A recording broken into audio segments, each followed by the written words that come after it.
This is a Main Hustle Media podcast. Damn it, Wade! Because, me and Sharmane don't know when to shut the fuck up. old man Wade. Sharmane. Fury.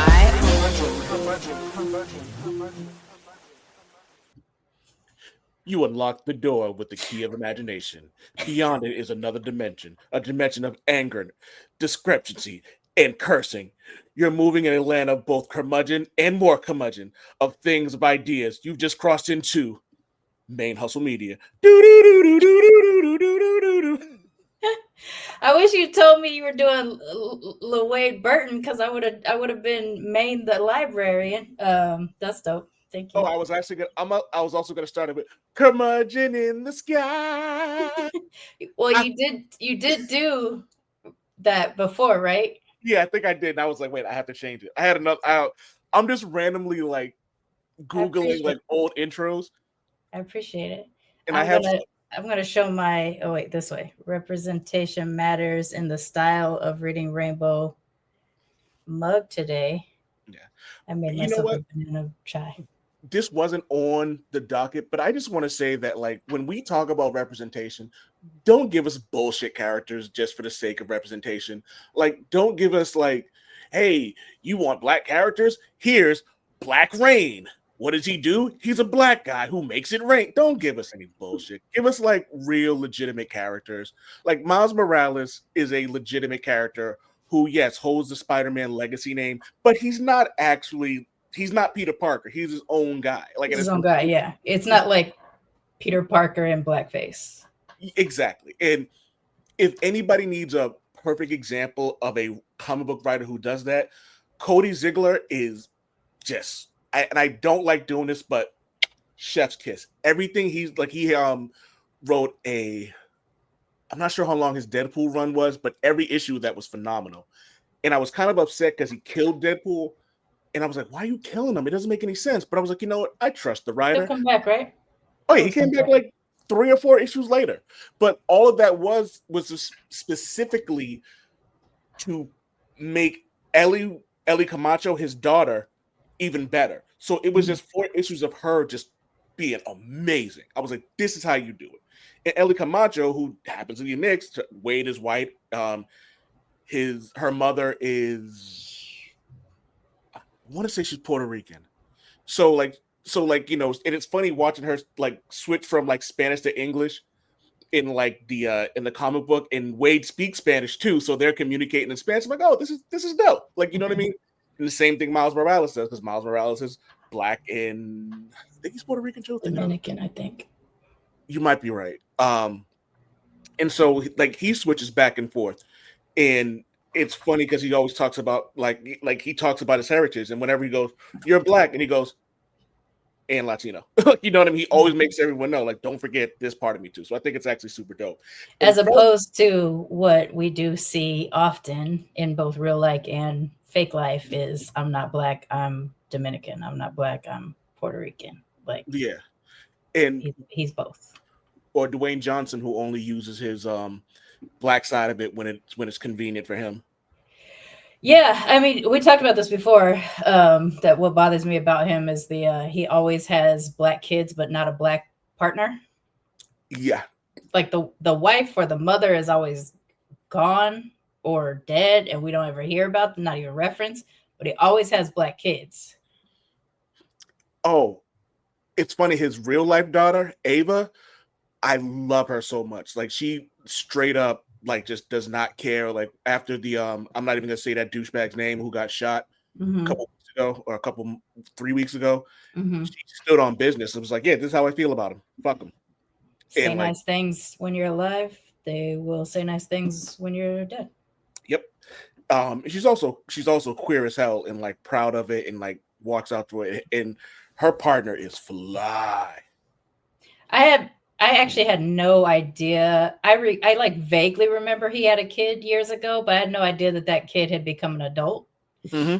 You know, I guess like there's a lot of people now whose kids are like nearly adults and stuff like that. And you're just like, didn't they just get together? But I was in my 20s when they got together, and so now the kids are in their 20s. I don't know. It's weird. Yeah. I'm starting to feel that thing that the crossover where you're just like, I watched you grow up on the internet. Yeah. It's weird. Like there's a dude I work with, really cool dude. When I started working there, so I'm coming up on 6 years at my current job. And we were having this conversation. He was talking about his daughter and college applications. I was like, wait, what? And I was like, oh yeah, I've been here 6 years. Like I started when his daughter was in like either like going into the 7th grade or like in the 6th grade. I don't know how the math works with that in school and all that, but it was it's kind of funny to remember, like, oh yeah, you did this, you did that. And like even Maria's niece. I remember when so me and Maria and I, we've been together 18 years. So like I forget how like young her niece was when we were, you know what I mean? Like when you first got together and stuff. Yeah, so it's wild. But yeah. Gonna throw you a curveball.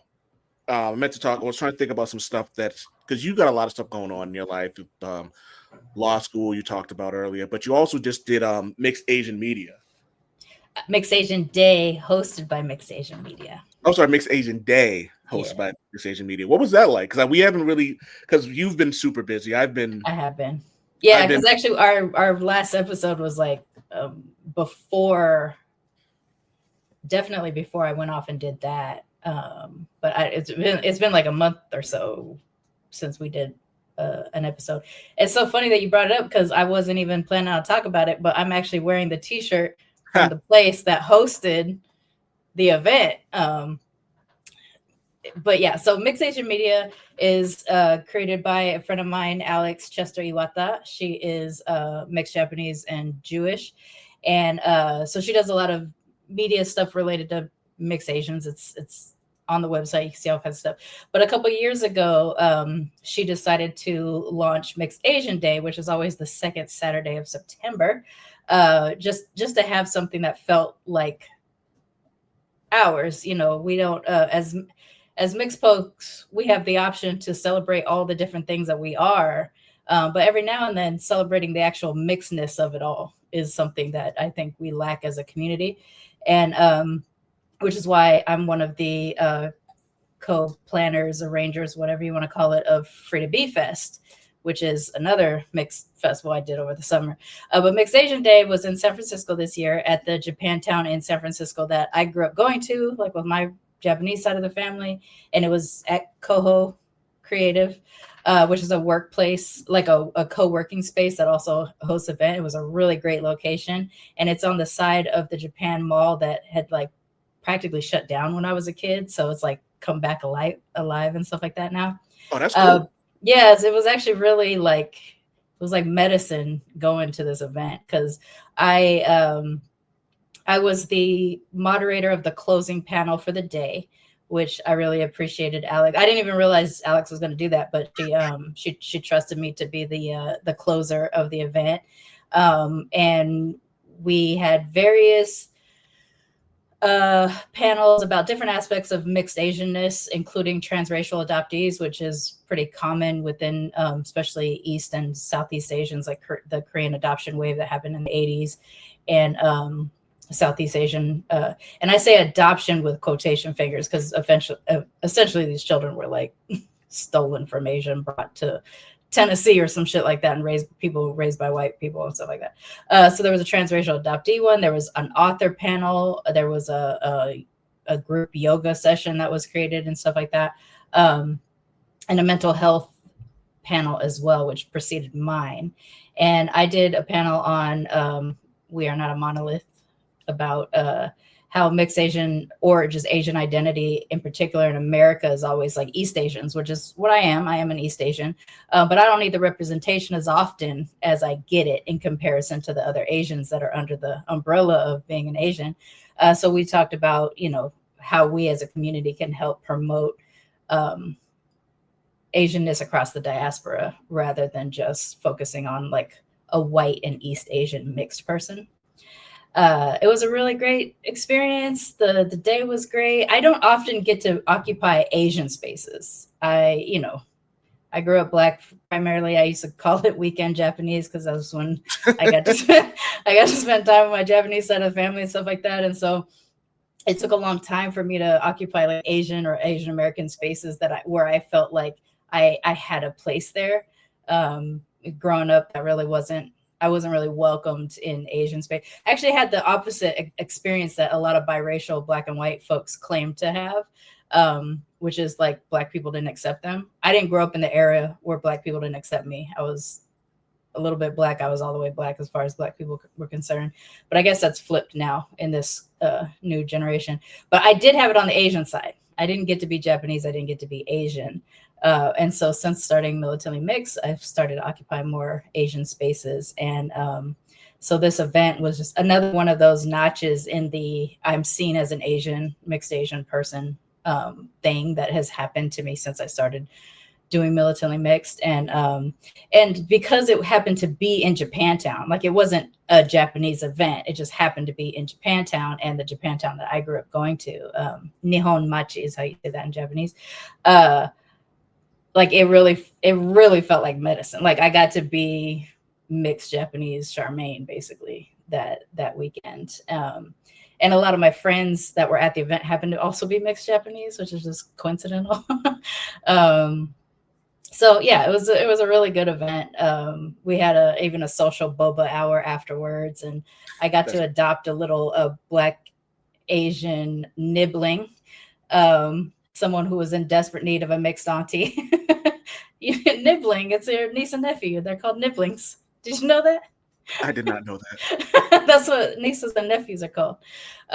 So this kid was actually, he's a double Blasian. I'd never met a double Blasian before. He's Black and Japanese on one side of the family, Black and Korean, I believe, on the other side of the family. Oh, and yeah, it was just crazy to me. I've never met a double Blasian.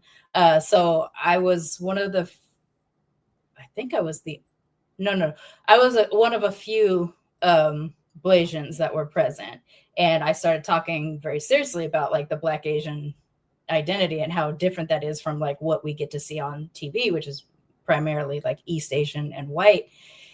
And I mean, he attached himself to me after. He was like, I've never met another Blasian, and I need a community and I need guidance. So yeah, I adopted a nibbling at the event. And it was cute to see like someone at the beginning of like owning their Black Asianness as opposed to picking one, which is something that some mixed kids have to do. I didn't have to do that, but some mixed kids have to do it. So if I can help guide people through that situation, that's the mixed auntie main thing that I got going on. So it was good. Let me a couple of things. One, for people watching, sorry, I'm looking at my phone.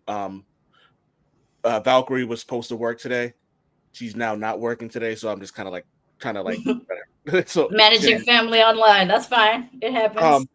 But also speaking of like my wife, she's also mixed.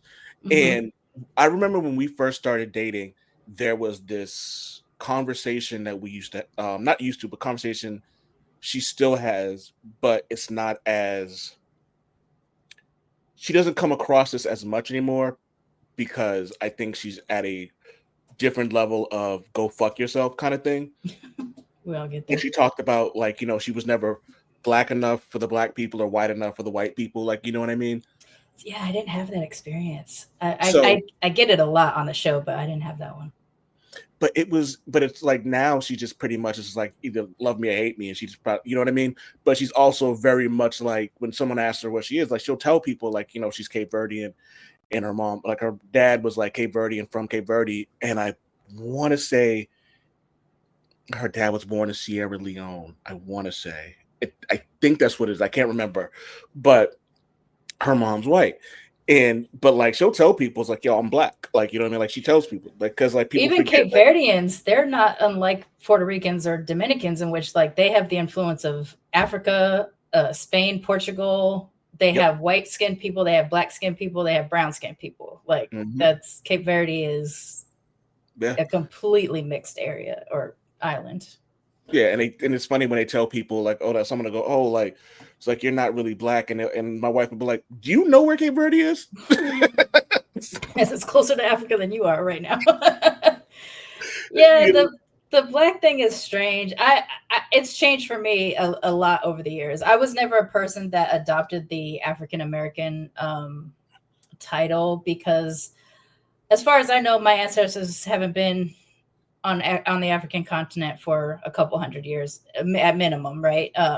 So I don't really have a bridge to Africa. Like, so I can't, besides knowing that my ancestors were taken from there and brought to here, I never felt like it was my right really to claim that. And also it was just strange because it's like, it's a continent and stuff like that. I feel like that with the Asian thing too. I always called myself Japanese.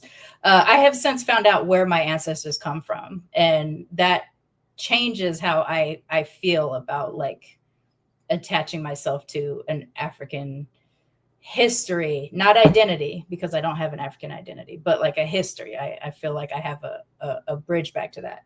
But I've always said I was black. And when I say black, I usually mean Black American.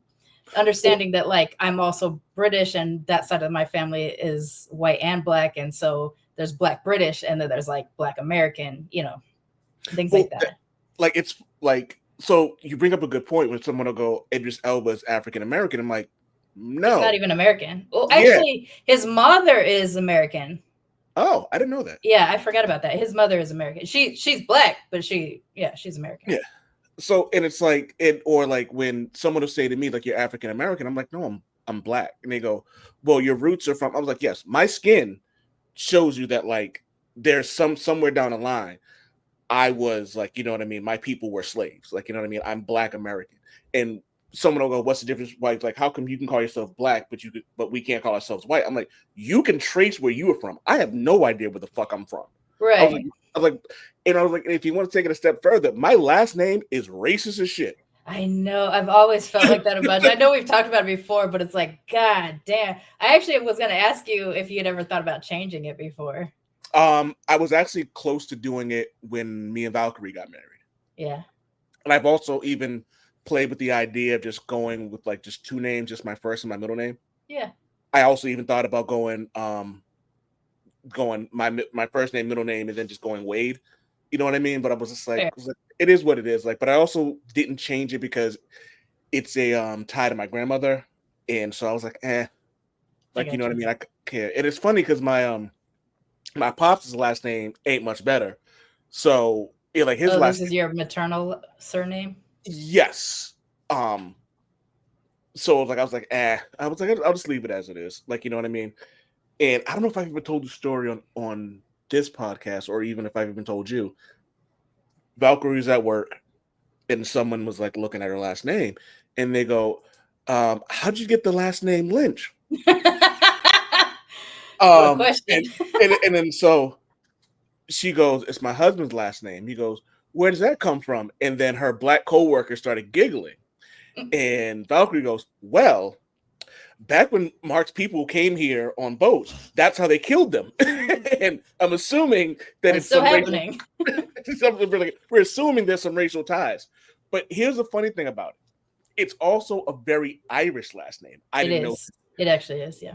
So my mother, when we used to speak on a regular basis, she reminded me that we used to get pamphlets in the mail from Ireland telling us to come back home. And it's like, oh, that is just hilarious. So you just walked right into my whole thing that I do, right? Militantly Mixed and stuff. The Irish has such a strange history when it comes to enslavement because some of them were enslavers, which is why like the Jamaican accent is actually an Irish derivative because it was the Irish landowners that stole Jamaica. And so that's why if you listen really closely to an Irish cadence and a Jamaican cadence, they're actually very, very similar because they derive from each other. Whereas like in Boston, that's the trashy part of England. So you have a white trash English accent. Actually, Bostonites and Southerners have closer to the English accent that existed back then than the British currently do have. That's not shocking considering, like, I think it was Jamestown, one of the Carolinas, where they first settled First settlement, I think, was in like Jamestown. Jamestown, where the one of the massacres happened. Yeah. So one of many. One of them. And something tells me it won't be the last, considering what's going on now. Yeah. But there's also the like, you know, they also, like, you know, settled up here in where I'm at in Boston. So like it makes sense that a lot of it would be like the accent would kind of like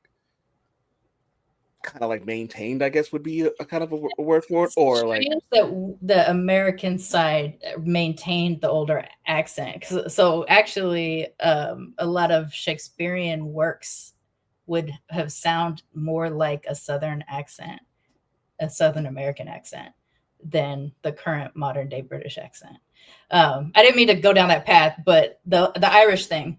So the Irish came here in two ways. They came here as enslavers, as colonizers, and as landowners. But they also came here as indentured servants, which aligned very closely with enslavement. They sometimes were side by side and things like that. Not always, but sometimes. And it took until, enslavers decided, oh, wait, we don't know how to, like, we need to separate these two groups so that they're not friendly with each other and they don't rise up together, because as a full unit, they would have been pretty separate and keep people separated in the old. Yeah. And so that's why there's such a divide now, where like Irish proper, like the Republic of Ireland, not Northern Ireland, which is attached to the UK and Britain, but the Republic of Ireland, a lot of them are very pro, like, you can come back home, we'll take you back. And that also extends to the descendants of African enslavement, because some of them, they understand, especially if you have a last name that was Irish, would understand that you would probably have descended off of one of their plantations as well. So they do have a come home program to try to help repopulate their islands, because a lot of the places are starting to fall with a low population and stuff like that. My born last name is the same last name of one of our enslaver. What, Maine or Fury? I'm joking. I don't expect you to say. I don't expect you to say your last name. Please don't. my and then my paternal great grandmother, her last name is also the enslaver's last name, because she is also a direct descendant of the enslaver as well. And our family, that line was actually named in oh gosh, now the case has disappeared from me. It's one of the cases where a former enslaved was able to fight for their freedom. It might come back to me later. It's gone. Yeah. It's gone. It'll come back. It's like one of the big ones. Everybody would know it, but it's gone in my head right now. Because when you remember it, just put it in the show notes. I'm just going to shout it. I'll just shout it out loud. So those two enslavement names were heavy in my family. My maternal last name does come from Kilkenny, Ireland. So we have Irish in that side. And then my married name was essentially an enslaver name as well. Jesus Christ. So I basically traded. I wanted to separate from my father because he and I were not, it was not a safe relationship. And so I did take Tristan's last name because I wanted to separate from my father. But I basically just traded one slave name for another slave name. So after Tristan died, I did make the transition over legally to change my last name. So my last name is officially Fury now. And it was mostly two things. When I was 18, I wanted to change my last name because my last name did start with an F. So I wanted an F last name. And I made a joke to my aunt once because I had anger. I still do, but it's more smoldering anger now. No. You don't have anger issues. You have curmudgeon issues. Well, no, I'm a smoldering anger type of person, like Thor, and my mom is a fiery anger person, like Hulk in that scene.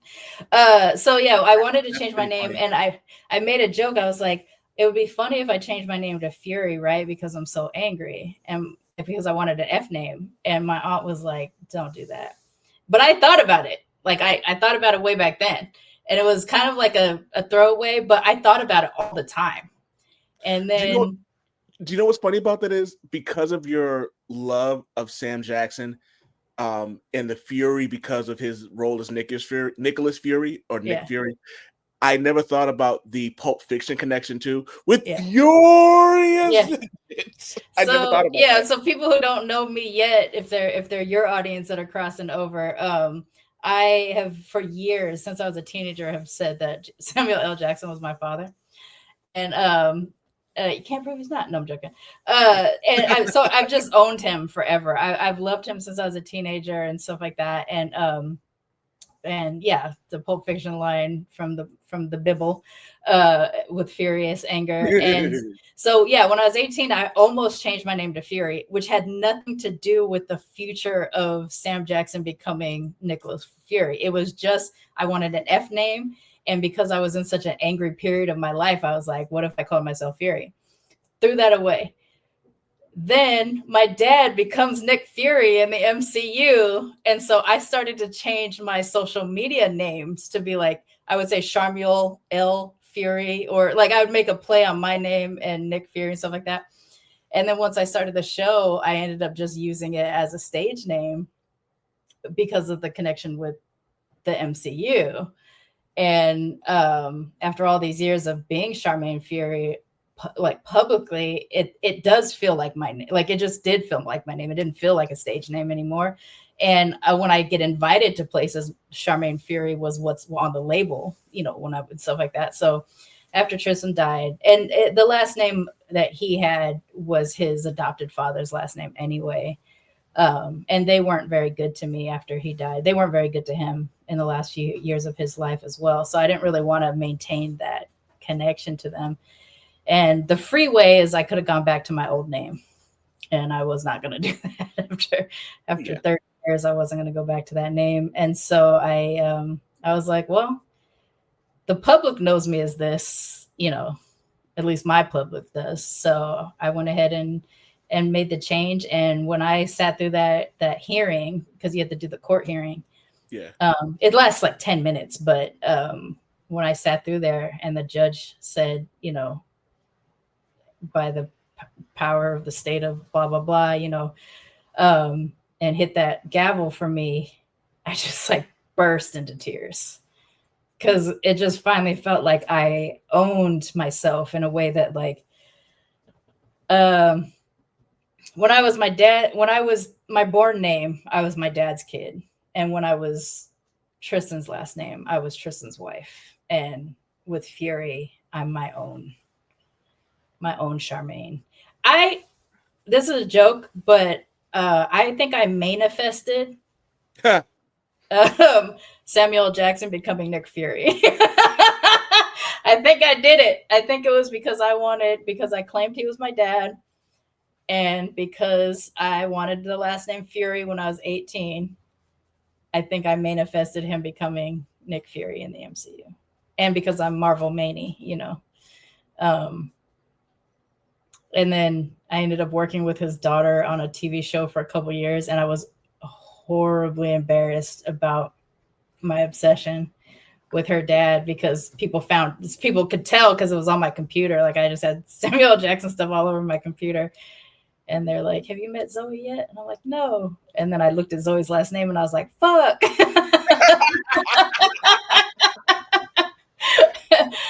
And the thing is, I didn't know Zoe was on the show until after I had told people that Samuel Jackson was my dad. Like, Rod, damn it. Yeah, so my boss at the time started laughing when I said that. And he's like, have you met Zoe yet? And I realized I had bought Zoe's plane ticket to Boston. And when I saw the last name, I was like, fuck. And they're like, we can't wait till you guys meet. And we met, but I never told her. I never admitted I was the one. Her best friend figured out that it was me. And she's like, oh, I can take you over there. And I was like, I can't. That's not how I can't do that. I can't meet him through an obsession and then trying to avoid his daughter because I didn't want to be a stalker fan. I don't know. I felt weird about it. But yeah, anyways, she's so much like him too. So yeah, it was weird. It was 2 years of me bouncing around. Every time she'd come into a room, I'd leave a room. I was so embarrassed. I'm just picturing you like if this was like an animated show or like a sitcom, like you guys wouldn't meet until like the very last episode, and it would be like, and it would like you guys wouldn't say anything to each other. It would just be face to face, and it would just be roll credits. But That's like, funny. but the bit would be every time she walked in the room, you'd be like, "Oh, I gotta go do something." Do this. And like, and it would just get weirder and that's weirder. Essentially what happened every time I knew she's coming around or something like that. And one time I had to like, I've got to go fix the flux capacitor. I had to move her rental car once, and afterwards, so one of the few things I ever said to her was like, "Oh, I moved your car. It's down the way now." And she's like, "Okay," because it was like one of the jobs I had to do, but I didn't have to tell her. She could have just found it, but it was but the very last interaction we ever had is she was leaning against a door and I opened the door and she fell into my arms. No, that's how the show ends. That's exactly how the show ends. And so we both apologized to each other, and then I helped like push her back up under her feet, and then that was it. That's the last time I ever saw her. Okay. Was it like when Andrew Garfield saved Zendaya? Yeah, and we both cried. No, I'm like, I held the child that came out of Samuel Jackson. Actually, my boss on that show had said, you could be Zoe's mixed sister if Sam had a secret, and so for a while I kept calling myself Samuel Jackson's mixed secret daughter and stuff like that. But yeah, so anyways, I'm legally Fury now, which doesn't feel weird because I've actually been Fury for 8 years. And it's funny because I only know you as Sharmane Fury. You're like in my phone, as your picture on my phone is a picture of Ultimate Nick Fury, and like whenever like how like if someone changes their picture in their phone, it'll go, I'm like, no, don't change my shit. Thank you. It's staying exactly what it is. That's funny. I did finally just recently change my picture in the phone too. So that's probably what happened for you. It's funny. I'm thinking about changing my picture on my phone to one of my 5 celebrity crushes, Shayna Baszler, just because I love her like attitude with everything. But yeah. But so here's the funny thing. So we're halfway through the show, and that was an audible. And this is, ladies and gentlemen, we just called an audible today, didn't we? Sorry. so ladies and gentlemen, this is why when me and Sharmane started this podcast, we were like, we got to keep this under an hour because we'll go 2 fucking hours. So let's get to the original topic at hand. And for the record, I told Sharmane I would watch the first episode of the show we're going to discuss, and I didn't, but I did hear about it. And I watched it. And so Sharmane and as I am, we are Lavar Burton fans. We are 80s, and we're 80s and 90s baby. Well, 80s babies. Some of us 70s. And so we grew up with reading Rainbow. Like that was a huge part of our childhood. And so I remember the dun dun, like, you know what I mean? Whenever a kid would read something, it would have this thing like that. And I remember, I think I felt like I knew one person who was on there. I think one person from Massachusetts or from Boston was on there once, and it was kind of cool. Like one of the kids that got to say, yes. Oh, cool. I feel like I remember like going, hey, I know that person. I could be wrong. I could be. This is my 42, about to be 43-year-old brain doing this. So who effing knows? You know what I mean? What's so weird is that you saying that right now just popped a memory in my head that I have no reason to have thought about this in the last 35 years. But a friend of mine in junior high, his name was Lucius. He was in the Dangerous video with Michael Jackson, and none of us knew. But then the video popped up, and I was like, what the fuck? Because I was like 7th or 8th grade. And when we got to school, that weekend, by that point, everybody's seen the video and stuff like that. And so people were like, what's up? And he was like, he had to keep it secret. He had such a hard time keeping it secret the whole time. Yeah. I haven't thought about that since junior high, but you saying I knew the kid on Reading Rainbow made me think of like that kid popped into my head just now. So we love LeVar Burton, and we can Uncle LeVar. We can go into all the things he's done and the fact that he's remained relevant forever. Like, you know what I mean? Like, he's aged like fantastically well. Yeah, and, like, he looks great. He was in an episode or two of this really bad Hulu show about the LA Clippers, and he was in a sauna shirtless, and I'm like, this dude is at least 17 years older than me, and his chest holds up better than mine do. He's kept it tight. Yeah. Thank you. Perfect way to say it. But like he's Geordie LaForge, like, you know what I mean? He's Reading Rainbow, and like it like he's that dude. So, you know, like, what my favorite LeVar Burton cameos of all time is? It's actually one of my favorite LeVar Burton moments. Is he was a cameo on Community, and the episode was that the Chevy Chase character was gonna fake his death, and he was bequeathing something to every member of the group to try to fuck with their brains. And one of the things he bequeathed was the Troy character. Childish Gambino's character? Yeah, Childish Gambino. The Troy character was obsessed with LeVar Burton, but he specifically told Chevy's character, I don't ever want to meet him because you're not supposed to meet the people, you know, that you idolize or whatever. Yeah. And so his bequeathment was that LeVar Burton showed up to have lunch with him, and he sat there the whole time like this, he just sat there like this the whole time, and he just would not speak, and he was just petrified because he didn't want to ruin anything. And LeVar kept asking him questions. He was like eating and stuff like that. And so at the end cap of that episode, he says, "Are you going to eat that salmon?" And Troy doesn't do anything. And he's like, he pulls the plate over and he's like, "More fish for Kunta." It's like my favorite LeVar Burton moment of all time. Oh, that's fantastic. That is absolutely fantastic. I have never gotten to meet him in person, even though he is from Sacramento, where Sharmane and I grew up. Part of my time that I grew up.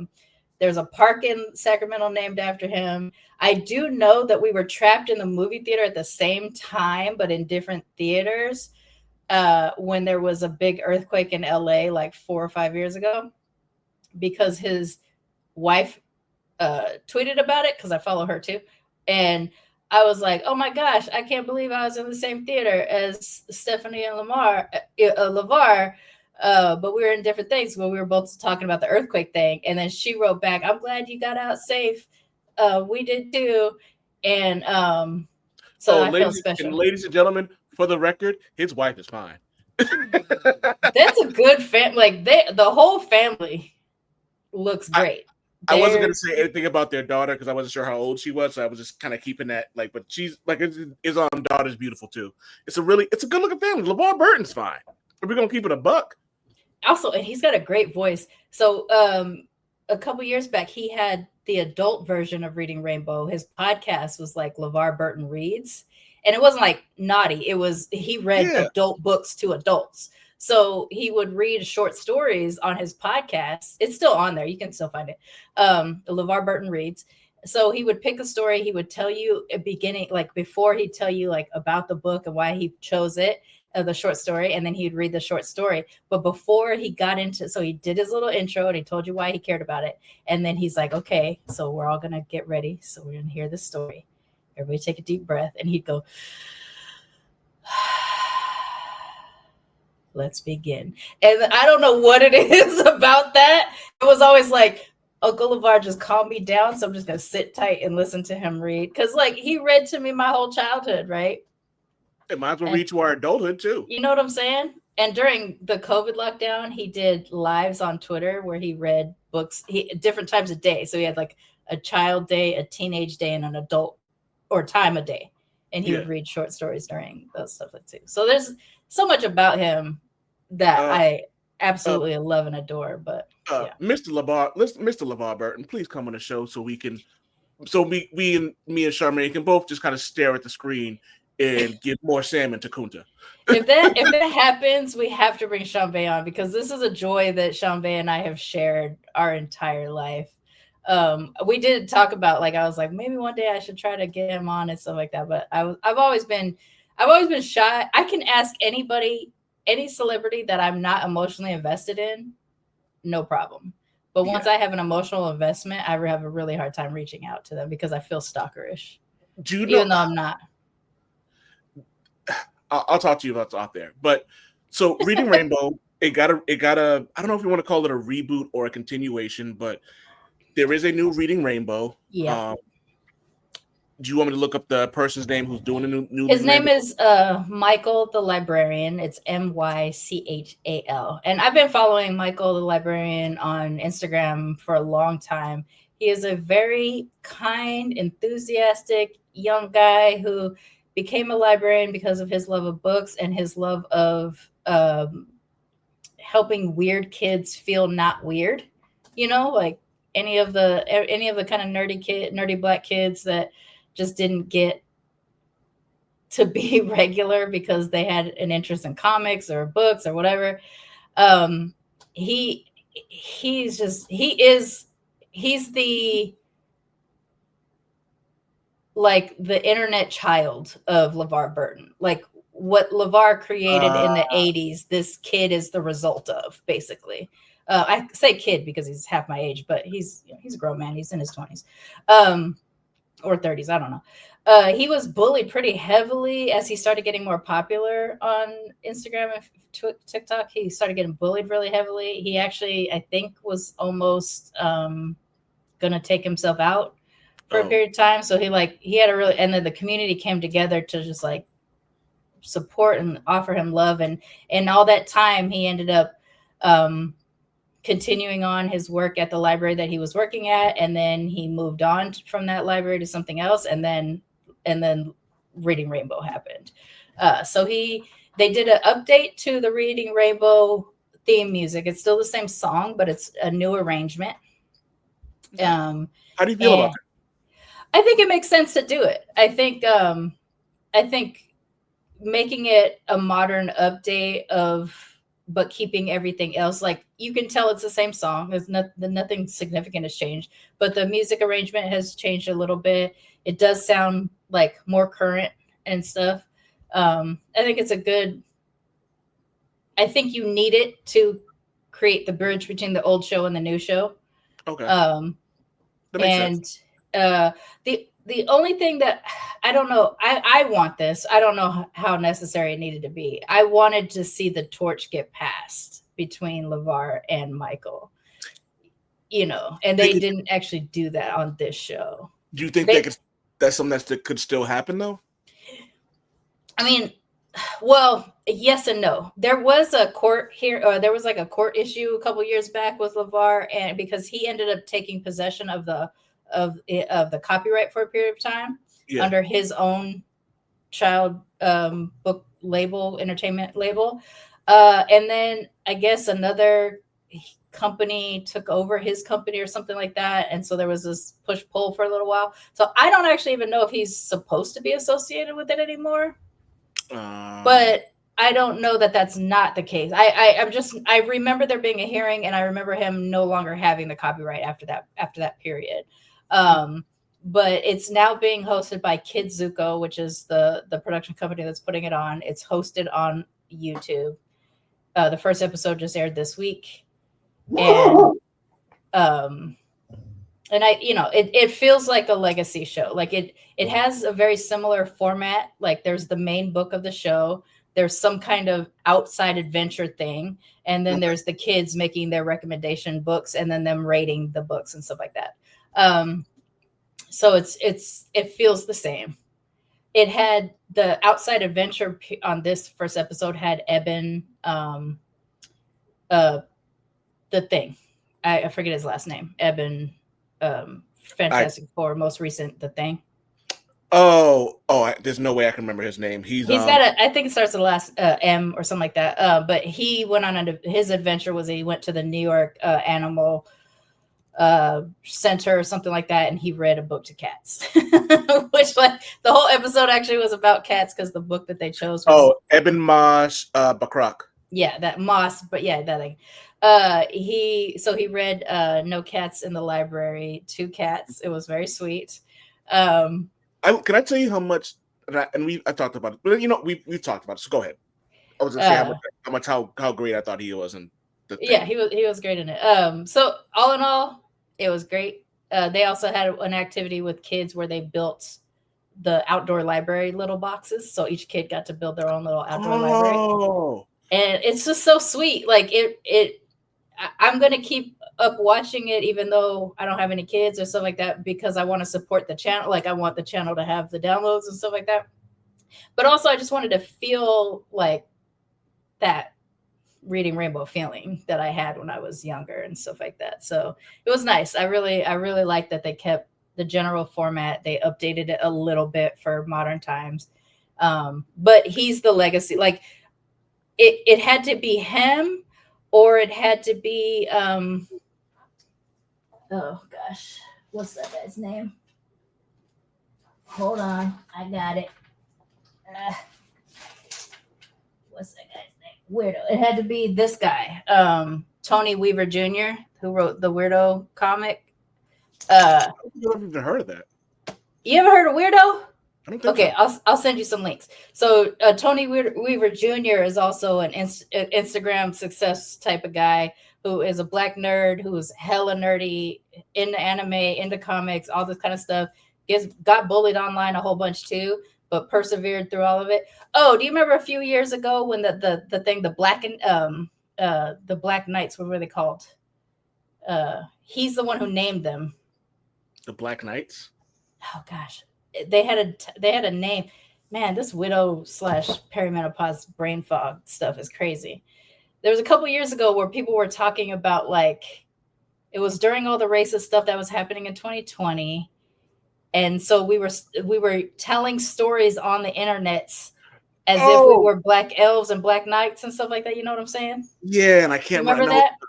Vaguely. He's the one who coined the phrase, and then it took off from him. But anyways, he now runs an organization called Nerds for Literacy. And I would say that he's also a legacy of Reading Rainbow, like a black nerd that grew up just being nerdy and trying to find himself. And now he gets to be a weird adult. Can I just say, because I want to make sure I don't forget this. This being on YouTube makes me very happy, specifically because when we watched it was on PBS, which is also like, it's not like, granted, if it was on like a streaming service, fine, cool, it's available for everybody. Yeah. But YouTube's free. You know what I mean? If you have access to the internet, you can watch Reading Rainbow. But if it's on Netflix, you may not be able to watch it because you don't have access to Netflix. So I like the fact that it's on YouTube because everybody can get it. I think it being on YouTube, I think kind of hit home for me. Like as you're talking about it, I'm thinking about it. I'm like, oh, it being on YouTube makes sense. Yeah. So everything you've told me makes me happy to be about. Yeah, I'm telling you, like, I feel really good about it. If I got to be around my nieces and nephew a little bit more often, but I'm crazy busy now with the law school stuff, that would be an activity I'd want to do with them. I'd want to watch, because they're at that age. They're 4, 5, 6. Because I would love them to have that thing that I had. And most of them are really already book lovers and stuff like that too. So, yeah, so I'm gonna watch it just to get ideas of what books to get my nibblings, pretty much. But also just to support Mychal the Librarian, because I think what he's done over the years has been really great. And to your point about the YouTube thing, that was something that Lavar fought for when he was constantly fighting for funding, because Reading Rainbow disappeared for a couple of years when we were kids, and then it came back because he had to go to Congress and like fight to get funding for PBS way back then. And I think he did it again recently too about PBS, when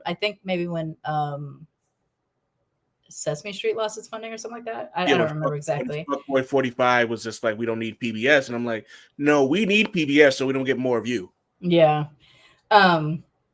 So yeah, long story short, the bones from LeVar Burton's Reading Rainbow is there in the modern show. I think that's the most important thing when you're talking about or recreating things that people love. Yeah. I always feel like that's the most important part of it. Is like you keep the bones to certain things. So when I'll give you an example, and this kind of transitions to something I put in the docket. When Dwayne Johnson was like, "Oh, I'm gonna remake Big Trouble Little China," and he was gonna be Jack Burton, which is actually funny. LeVar Burton, Jack Burton.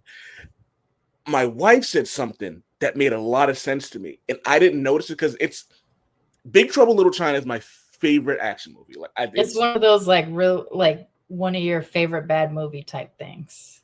Yes, and then again, like it's just my bias. I don't even think it's bad. Like I know there are bad parts to it. I know it's hokey. I know it's cheesy. I know all the things people say about it. I will go, yes, I agree, but I still love it.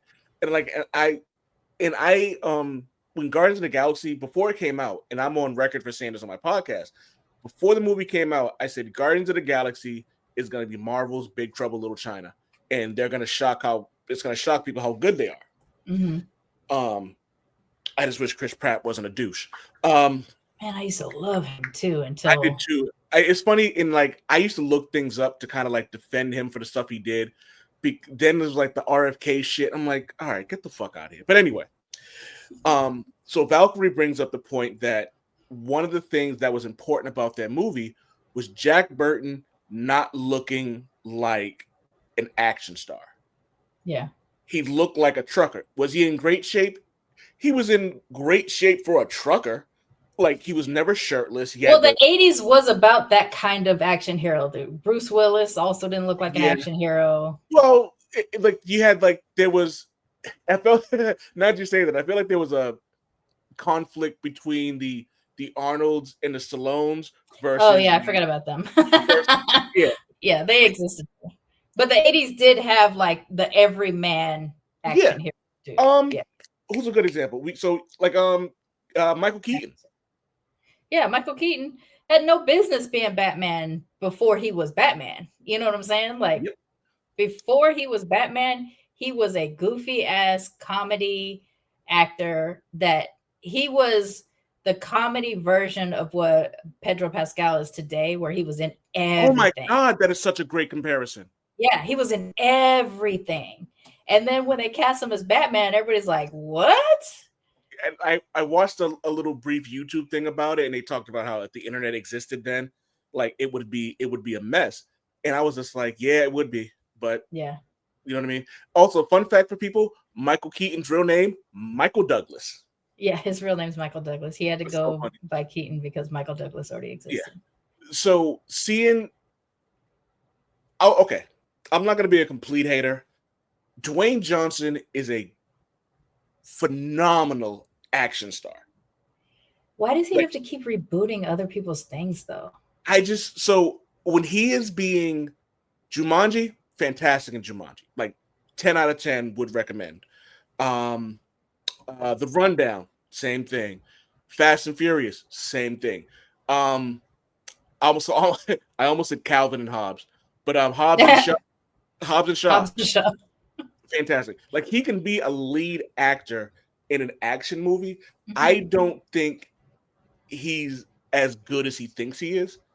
And I actually can't wait to see him in that Smashing Machine. Smashing Machine. He did an A24 documentary movie. Oh, okay. It's about a former or one of the first UFC fighters or mixed martial arts. Oh, I have seen the trailer for that. It's funny too because first when they show who he's playing, I was like, man, that guy looks like if The Rock was this guy. I didn't realize it was him, but with prosthetics and stuff like that on. Oh, which is also funny. The Rock now playing a white and Puerto Rican guy. Yeah. But I mean, fine. So it's fine. I'll be honest. I'll be completely honest. I'm not going to be Curmudgeon Wade or Curmudgeon Mark just for alliteration. I think he's going to do a good job. I'll be on record saying it. I think he does a good job. I'm more frustrated with him as a person. He's a terrible. I'm not gonna say a terrible person, but he's not a good person because I don't know him personally. Yeah. But like, okay. There's a podcast I listen to clips of, and this is a wrestling podcast, and this guy called him the male J-Lo. That yeah, Yeah, that works. Yeah, and it's like, we know J-Lo is talented in what she does.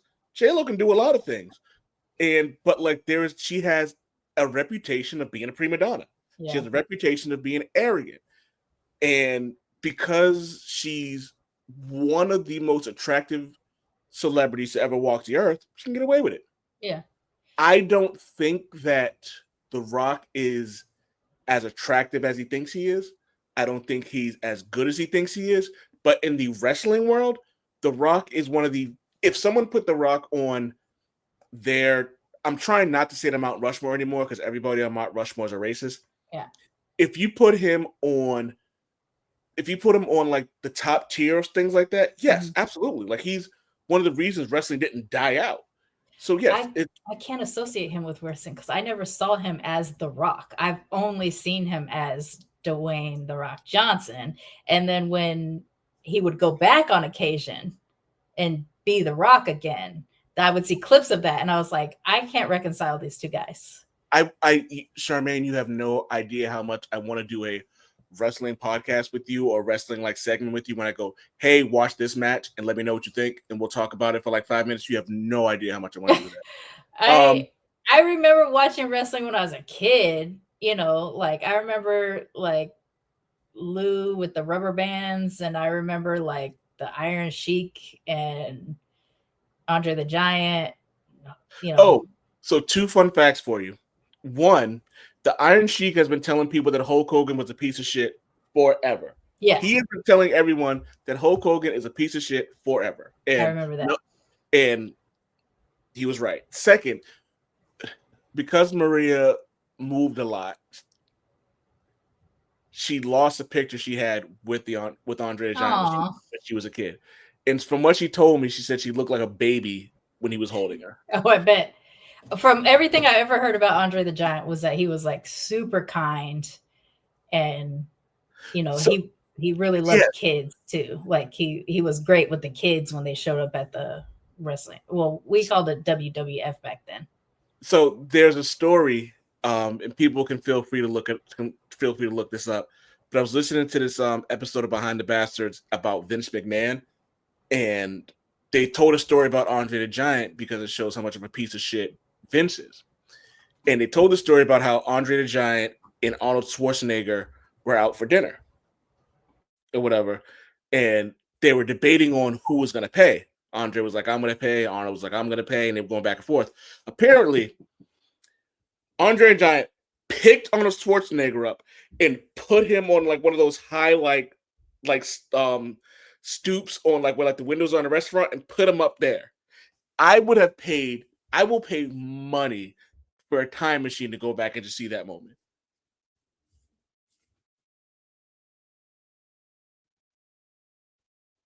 Can't hear you, you're muted. My bad. I believe that because Schwarzenegger is not as tall as what all the press that says he is. I've walked behind him back when he was the governor, and I worked not too far from the Capitol, so he used to go to the same restaurant that I'd pick up lunch for my boss at and stuff. He's not that tall. So, I mean, he's not short. He's not Tom Cruise, but he's Andre the Giant could manhandle him. Absolutely. Yeah. And I always feel like Arnold is probably like my height, if not a little bit taller than me.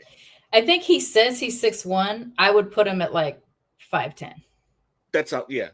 So he's like me. I'm 5'10", I'm 5'11". People go, how tall are you? I'm like, I'm 5'10", 5'11" on a good day. Yeah.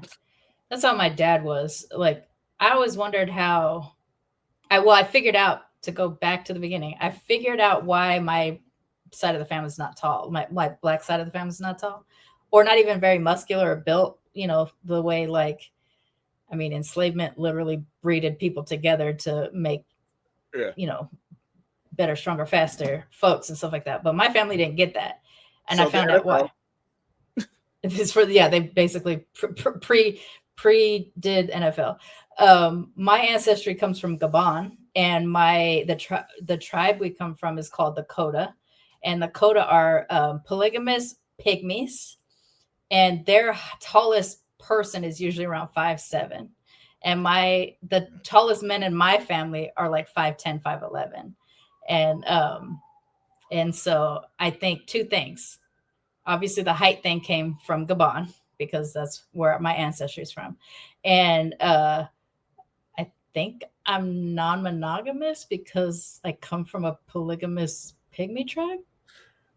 I think you're non-monogamous specifically because you got to a point in your life when you're like, hey, these traditions are stupid. Yeah, that was like 14. I was 14 years old when I was like, that doesn't make any sense. It's so weird that I ended up getting married, but I got married for the insurance. I mean, we were going to be together. It was, I just didn't believe in the institution of marriage. So here's something funny. So Valkyrie and I were initially going to get married, but one of the reasons we got married was if something was to happen to me, I want her to be the one to make the decisions. Fair. Yeah, that was what was the best, not best, but it was helpful being married when he died, to handle all the stuff. So as we close out this episode, like we always do, Sharmane, is anything you're watching or reading that you want to talk about? I'm reading a whole bunch of law books about police and prison evolution. So that's what I'm reading right now, for the most part, because I'm in law school. But I talked about it before. I've been sort of obsessed with Taskmaster again lately. And so I started rewatching my favorite seasons, and it's 20 seasons. The 20 seasons happening right now. So I have to wait every week. I fucking hate that. So I keep going back to previous seasons that I really like. And so I recently rewatched season 19 and I rewatched season 9. Oh, I think season 9 is probably my favorite season. And then I watched through all of the 20 seasons again. Of course. And I don't know why, but for some reason, I really want to do this. I want to like get the podcast Play Cousins together and do like a Sharmane Taskmaster thing with all of y'all. Like, and you probably haven't seen it, so you don't know what I'm talking about. But basically, there's a comedian who sets forth all these weird little silly tasks for all these comedians to do. And for 10 weeks, they have to do this stuff, and they get if they win, they get a golden trophy of the comedian Greg Davies. He's a British guy. He's 7 feet tall. He's really funny. I enjoy him. But he pretends to be this like hardcore taskmastery guy, but it's actually it's his assistant on the show is actually the taskmaster. He's the guy who comes up with everything. So Greg Davies puts on this like really hateful curmudgeon. Oh, you would love him. Actually, I need you to watch this. Watch season 19 for me, or part of season 19. Because Jason Mantzoukas is on there. He's an American and make it easier. But Greg Davies, he's a 7 foot tall British comedian. He's pretending to be really crotchety. And then he has his assistant who he calls Little Alex Horn. Little Alex Horn is 6'2", but he looks tiny compared to Greg Davies. And he's the one who comes up with all the tasks. And he pretends to be an assistant to Greg Davies. And then they make all these comedians do all these ridiculous, stupid tasks to win this trophy at the end of 10 weeks. It's so stupid. It gives me so much fucking joy. And because I'm, a partial Brit, I do watch a lot of British TV, but over the course of the 20 seasons, there are certain seasons that have like a collection of the comedians I really love on there. So I go back and watch those seasons often. And I don't know why, but I'm fixated on it right now. And then because you keep talking about it, I've rewatched all the Twilight movies. I fucking love to hate those movies. I don't know why. I need to get over it. They're so bad, but so good all at once. I remember when you were first going to sit down and watch it, and I know we've passed over an hour, but when you first sat down to watch it, I had warned you in advance. I'm like, you can't take them seriously. You have to watch them like you're watching a comedy. I think I remember texting you like 5 minutes into the first episode going, so he's the only guy in this universe, right? Yeah, it's so stupid. And it's like so it's good, toxic. It's like crazy toxic too. Oh But yeah. people are so into it. And I think it was also super revealing when the movies came out because it showed all these women that were like lusting over these teenage wolf boys. And and they were openly talking about it. And you kept having to tell people, you know, that guy is 14 or he's 15 in the show. He's 16 in the show. And he was actually the same age as the character. So he wasn't an adult playing a teenager. He was a teenager playing a teenager. So if anybody wants to hear something really horrific, listen to the two-parter on the Twilight Zone movie From Behind the Bastards. It's a really fucked Twilight up story. Zone or Twilight? The Twilight Zone movie. There's a Behind the Bastards about that. The people who were around doing this and the stuff that happened on there, it will make you upset that more people don't know about how fucked up. But we're talking. Are you talking about Twilight Zone, the TV show from the 60s, or are you talking about Twilight the movie? I'm talking Twilight about Zone. Okay, I'm talking about Twilight the movies. Oh, okay. Never mind then, people. Sorry. I was like, what is happening? I'm talking about like Edward and Bella and shit like that. Oh yeah, watch those. Please watch those. They're great. Actually, you know what? You and I should put a pause on Curmudgeons for the culture and do a Twilight rewatch podcast because we both. I'm make it so. And sadly, I have read all the books because I had a friend back when they were coming out. I worked at Dell at the time in Austin, and she was obsessed with them, and she needed someone to talk to. We're gonna have we'll talk about this later because I have ideas about like categories I want to do for each movie. So we should wrap up though. For stuff I'll be quick. For stuff I'm watching Luther for the first time with Idris Elba. Oh, great! And I'm on season 3, and I love it so much. And I'm an Idris Elba hater, but But no, you need to hear why I'm a hater. You want to know why I'm a hater? Because he's a perfect human. Okay, that makes sense then. It's nothing against him. Like, he looks perfect, he acts perfect. He's a DJ, he's a kickboxer, he's attractive as hell. Like, what the fuck? Like, no, it's wrong. It's wrong. And I was like, you better have a small dick or something. But then, like, apparently that's not true too. So I'm like, fuck all y'all. Well, he claims that the picture that everybody thinks was revealing of his big dick, that he said that was a microphone wire that was strung through his pants. Yeah, but sure it was. I don't know. A microphone wire is fairly thin. And this image was not. So yeah, I'm calling shenanigans. I'm calling full-fledged shenanigans. Microphone wire. That mother. I used to have a T-shirt that said, "If found, return to Idris Elba." Yeah, it's like my favorite shirt. I'm not single. I'm saving myself for Thor. Yeah. If talking about things I'm reading, I'm not a huge Star Trek person. I'm trying to get into it, but there's a comic book by Christopher Cantwell called Star Trek Red Shirts, and it's basically exactly what you think it is. It's a bunch of red shirts being killed. But like, you don't know when they're getting killed. You don't know how it's going to happen, but you kind of know what's going to happen. Oh, I love the idea of that. And then the first issue starts about how one person survived, and he shouldn't have survived. And so does he graduate to like a yellow or a blue shirt or something? No, he's still a red shirt. And then like he talks about how like the red shirts. I forget exactly what it's called. Oh, if they make him like a Neo character of the red shirts, that would be hilarious. He talks about I'm looking at it now. It's called the Kobayashi Maru. The Kobayashi Maru. Yeah, so that's one of their big things that started back in the 60s, and then when they remade the movies in the 2000s, it's a test. So he talks about that. He goes, I'll read it real quick. He talks about how there's a test that you're not supposed to. He goes, here's the thing though. I did not pass a Kobayashi Maru. Nobody does. I know. He goes, I know, big whoop. Nobody does. But you know why I didn't pass? Because I wasn't allowed to take the Kobayashi Maru in the first place. None of us were. According to Starfleet rules and regulations, security officers, red shirts, are instructed to facilitate command officers' objectives and stratagems by any means necessary through tireless defense and tactical efforts. Security officers don't take the Kobayashi Maru. Command officers are placed in a no-win situation to see if they'll react if they ever find themselves in one. For us, the no-win situation is the assignment. Yeah.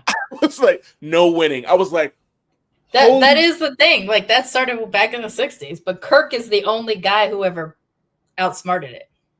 And so I'm like, holy shit, like literally like your whole existence as a red shirt is basically to die for your office. Yeah, I didn't realize that was their deal.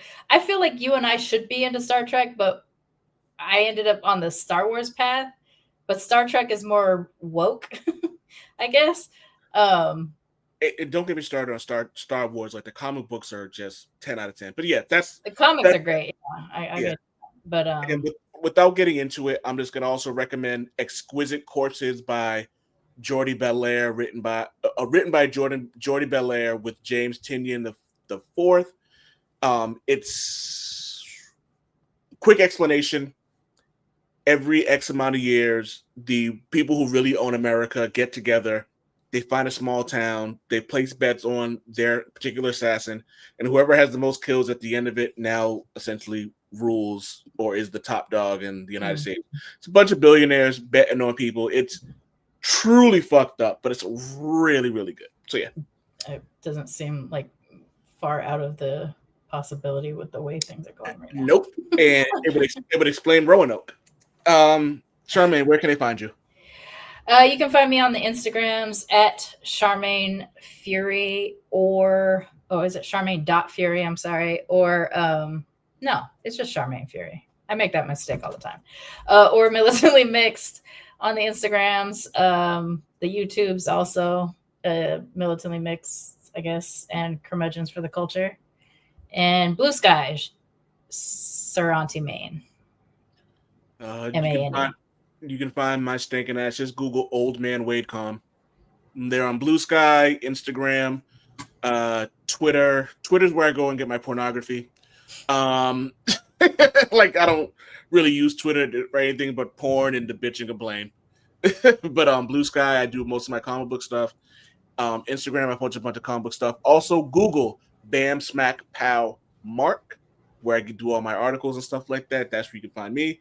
You can Google the Old Man Wade Show podcast. I should have a new one coming out within the next couple of weeks. I got somebody doing the editing for me, so I'm happy about that. Yeah, that's all I got. Until next time, keep it curmudgeon, people. Keep it curmudgeon, kids. Peace.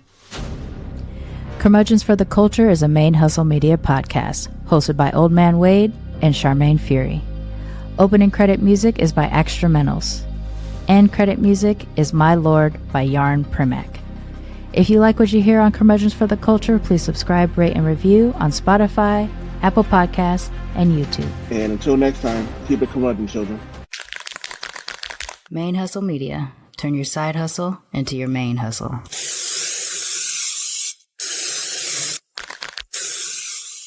Love it!